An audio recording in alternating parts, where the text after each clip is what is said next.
မင်္ဂလာပါဘလောပိုင်းအောင်သူမှနှွေးထွေးစွာပြန်လဲကြိုဆိုလိုက်ပါတယ်ကျွန်တော်ယခုတစ်ခါပြန်လဲမျှဝေ share ရင်းလုပ်ပေးကြမှာကတော့မလေးရှားနိုင်ငံရဲ့နာမည်ကြီးဆုံးမြို့တော်တစ်ခုဖြစ်တဲ့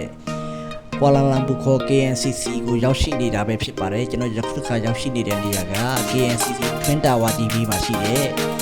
နာမည်ကြီးဆုံးဖြစ်တဲ့နိုင်ငံကျော်ဖြစ်တဲ့နာမည်ကြီးဆုံးလည်းဖြစ်တဲ့ shopping mall ကုန်တိုက်ကြီးတဲ့ကိုရောက်ရှိနေတာပဲဖြစ်ပါတယ်အဲ့ဒါဆိုရင်ကျွန်တော်တို့တွေယခုရောက်ရှိနေတဲ့ shopping mall ကုန်တိုက်ကြီးတွေမှာဘာတွေရှိမလဲဆိုတာအတူကြည့်ရှုရင်းနဲ့ဆက်စုလိုက်အောင်ဒီမှာဆိုရင်တော့ shopping mall ကုန်တိုက်ကြီးကခဏနာတပနာကြီးကိုတွေ့မြင်ရမှာပဲဖြစ်ပါတယ် KNCC Twin Tower ဘေးမှာရှိပါတယ်ဒီကုန်တိုက်ကြီးကကုန်တိုက်ကြီးထဲမှာဆိုရင်တော့ကျွန်တော်တို့တွေလူသုံးကုန်ပစ္စည်းတွေ brand new ပစ္စည်းတွေနော်လက်လီလက်ကားဝယ်ယူရရှိလို့ရပါတယ်လက်လီလက်ကားဝယ်ယူရရှိနိုင်ပါတယ်စားသောက်ကုန်ပစ္စည်းတွေအစားအသောက်တွေကိုလည်းတနေရာထဲမှာစုံစုံနဲ့ဝယ်ယူစားသုံးနိုင်ပါတယ်ဒီမှာဆိုရင်တော့ပစ္စည်းကောင်း quality ကောင်းရကျင်တဲ့သူတွေဝယ်ယူကျင်တဲ့သူတွေအိမ်ရဝတ်စားတွေလက်ဝတ်လက်စားတွေရောင်းချပေးနေတာကိုလည်းတွေ့မြင်ရပါတယ်အားလုံးဘိုင်ဘိုင်